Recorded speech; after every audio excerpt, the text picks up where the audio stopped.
Hey everyone, welcome back to my channel. This is Heidi from My Reading Life, and it's been a minute. So yeah, July has turned out to be a much busier month than I had thought it would be, which is fine, but I haven't had any time in the last week or so to make a video. So I thought I would pop on here today. It's Sunday, July 25th, and just film a recent reads video because there are multiple books that I've been reading in the month of July that I have either not discussed at all on this channel or I have yet to wrap up. So I figured it'd be a good chance for me to just check in here and talk about what I've been reading. So most of these books I read either on ebook or audiobook, so I will pop a picture up. I don't have anything to hold up for you. So the very first book that I read in the month of July was an audiobook, a romance that I read with my romance reading buddies, Katie and Doris, and that was How to Love a Duke in 10 Days by Kerrigan, Byrne. And this is the first book in a historical romance series. Me and my buddy readers for romance have decided we're going to give the contemporaries a break for a while and go back to some historical stuff, which is great escapist reading in the summertime when everything's hot and people are traveling and it's busy. And I did enjoy How to Love a Duke in 10 Days. It wasn't my favorite thing I've ever read, so we're following a young woman who, with two best friends, and they're trying to solve kind of a mystery. And the mystery is set up in the very first chapter. And I will say, the very first chapter of this book is very confronting and also very surprising for a historical romance novel. I was really surprised at the path that the author chose to take this book in right from the beginning. And it was not necessarily enjoyable to read, but it was nice to have something different. And I don't want to talk about it any more than that because I don't want any spoilers. And you know, with a romance novel, there's usually some conflict that the main people are trying to overcome. And this first chapter definitely lays out that main conflict.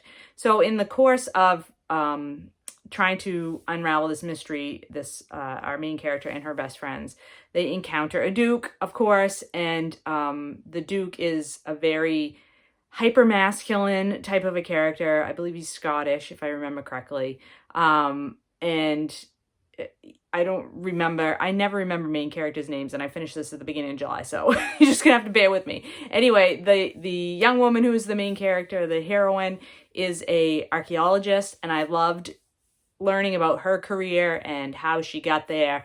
Thought that was fabulous. I love the setting of this novel, which takes place in like a northern England. I don't think they're in Scotland, but maybe they're in Scotland, but the north part of the island in the beginning, and then they travel to an archaeological site in France, I believe, for the second half of the book. And I really love the setting. Both locations was great. My quibbles are entirely with the male main character. I felt he was entirely too violent and not held to account for the violence that he displayed at times. And it was a little bit of a throwback to sort of the old school alpha male, really physical, hyper-masculine type character. And I mean, I understood why he was reacting the way he was in those moments, but I also, that's not my favorite. That's not my favorite style. But setting, great.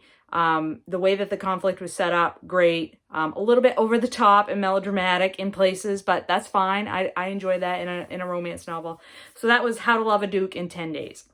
I would definitely read more by that author, and that was the first book I'd read by her. The next book I finished was one that I've been working on over the course of several months with my buddy reader, Sean the Book Maniac, and this was Northwest is Our Mother by Teillet. This is a nonfiction book that tells the history of the Métis in Canada. Métis are a people who existed prior to the formation of the country that is now known as Canada. But for the purposes of talking about it, we'll just talk about Canada because it makes it easier. But it's in the northwest part of the country that is now known as Canada, the northwest part of North America. And Jean Teillet is Métis herself. And so she's a Métis lawyer and historian. And she put this book together to tell the history of her people. And I learned a ton from this book. But as Sean said in his review, Jean Teillet is not exactly gifted, I don't think, when it comes to telling a story in a way that makes it wholly understandable to her reader. There were parts where I don't feel she contextualized the information that she was giving well enough for the average reader to be able to follow along unless you were fully and completely versed in the history of the Métis people. You would really struggle to understand who the people were she was talking about and why they were important. And that was a real shame, but we are continuing on in our reading about Indigenous people in Canada, and so I feel like this book is a good foundational text to have read to help me understand who the Métis are, how their nation came to be, the struggles that they went through, the oppression that they have experienced at the hands of European-based governments, all that stuff, some of the main historical figures within that community, all that stuff, really, really great. And we are continuing on, like I said, with our reading in the subject area and with another Métis author right now. We're reading Chelsea Vowell's Indigenous Rights, and it's fabulous. And I'm really glad that I had The Northwest is Our Mother first to sort of set the stage for me to read more on this subject. So really appreciated that read.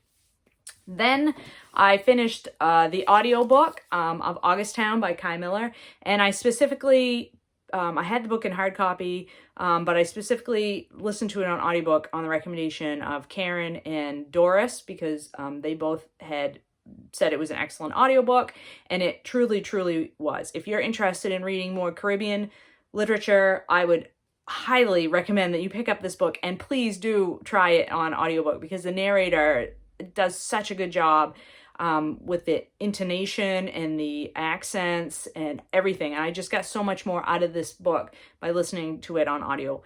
So this tells the story of a young child in Augustown, which is in Jamaica, and his dreads get cut off by a teacher at the school. And so this whole story takes place is ostensibly over the course of one day, but of course you're getting flashbacks and history and what led up to this teacher cutting off the dreads of this young boy. And your narrator, or the person who's sort of the central figure of the story, is Ma Taffy, who is the child's grandmother. And Ma Taffy is a fabulous, fabulous character. I just loved the way she was portrayed in this book, and like such a strong woman facing so much adversity in her life, and loved learning about this area of Jamaica and sort of what led to the formation of the community. And, you know, you're just learning about all these different individuals in the community throughout the day as Ma Taffy is relaying what's happening and why this young boy would have been treated the way that he was. Just fabulous read, and really brought a lot more insight to me in the culture of the Rastafarians and Jamaica, and sort of how outsiders view Jamaica versus how people truly live in Jamaica. So that was awesome. I think this book is really, really wonderful. Highly recommend this one. Then I finished another ebook, and it was another piece of nonfiction history, and it's Legacy of Empire by Gardner Thompson. This is a book I heard about because Janet Remembered Read was talking about a specific publisher who was providing books on the Palestinian conflict free of charge a few months ago. And so I picked up Legacy of Empire, and it is the history of Britain's involvement in the formation of Israel, and the conflict that now exists between the country of Israel and the people, the Palestinian people, who are the original inhabitants of the region that we now know as Israel. And the book is it's a very academic nonfiction history book, and it can be quite dry at times. It's very fact laden. It's not a yarn. It's not told in a narrative style at all. But I really appreciated it. I literally knew almost nothing about any of this history. So it was, again, another foundational book that I'm really glad I read to give me the context that I need to continue on in my reading in the subject matter. And I will say that the thing that I kept coming back to the whole time I was reading this book is the parallels between what the Palestinian people have been subjected to while this sort of formation of Israel has happened and been happening is so much the same as what Indigenous people have gone through in North America, in Australia. You know, very similar themes happening, very similar actions happening. And I had never sort of put the Palestinian conflict in that same bucket, you know, as in that, you know, Indigenous rights, Indigenous issues, what happens to a people who are from a particular area of the world when somebody else comes in and says, no, we're going to take this land and we're going to make it something else. And the heck with you guys who were already here when we decided to do this. So that was really fascinating to me and really made my brain start making connections about things, which, I mean, that's why we read nonfiction, right? I mean, I've said it before on this channel. That's why I love nonfiction, is because I can make these kinds of connections and really expand my world view and my knowledge about how the world works. So I really appreciated that book, and I'm excited to continue on with my reading about about Palestine and Israel and all of that. And so I would definitely recommend Legacy of Empire. If you like history nonfiction of, you know, a more academic type versus narrative nonfiction, if you enjoy that sort of thing, I think it's really good and really lays out all the places that the British government failed in what they were trying to do. I mean, they may have had some good intentions to start, although I do question those intentions as well. But I think that there was some failure there as well, which, you know, no shade on the British government, because every government has made those kinds of mistakes. But yeah, it really lays it out pretty clearly. And then lastly, I want to mention another ebook that I read, and this one was also nonfiction, but very short, and it's called The Face, A Time Machine by Ruth Ozeki. And I buddy read this with Joe Smith.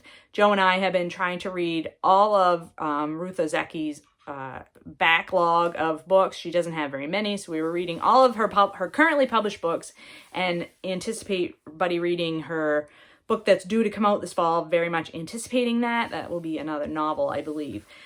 This was an essay that she wrote, a long essay, depending on the format. I read it as an ebook, Joe read it as a paper copy, and I think hers was like, one of ours was like 55 pages and one of ours was like 75 pages. So somewhere between 50 and 75 pages long, depending on the format that you read it in. And it's she does this exercise where she, for 3 hours, stares at herself in the mirror and writes down everything that she thinks about while she's doing this. And so it's a very personal reflection about her face and the features of her face. But then she also goes off, as you do when you just sit there and you don't have anything to do and you're sort of just thinking about whatever pops in your brain. She thinks about Buddhism. She thinks about her childhood, her family, growing up, different aspects of her life. And her family had a very specific way of interacting that was really fascinating to read about and really interesting to think about in terms of, you know, how her life has turned out, her thoughts about Japanese art and, like I said, spiritualism, Buddhism, and, you know, I'm such a neophyte when it comes to anything like that. Some of that stuff maybe a little bit over my head, but the way that Ruth Ozeki writes she writes in a voice that really speaks to me. She has dry wit. She injects sarcasm and humor into her writing. She pokes fun at herself.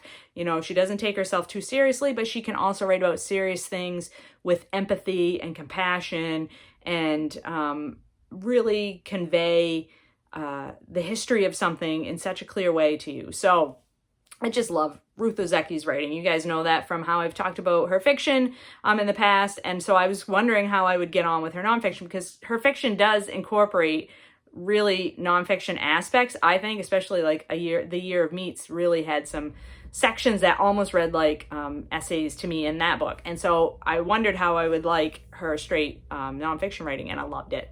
I loved it. I love everything that this woman writes. What can I say? She's awesome, and she's just my style of writer. So really, really enjoyed that. Would highly recommend it. It was available to me on Scribd. So if you are a subscriber to Scribd, please check it out. Like I said, super short. You can read it in an afternoon if you want to. And I think it would really give you the idea of Ruth Ozeki's writing style if you have not read her before. So those are 5 books that I've read in the month of July that I felt I hadn't fully wrapped up yet. I hope you're all doing well and finding some great books to read, and I will talk to you later.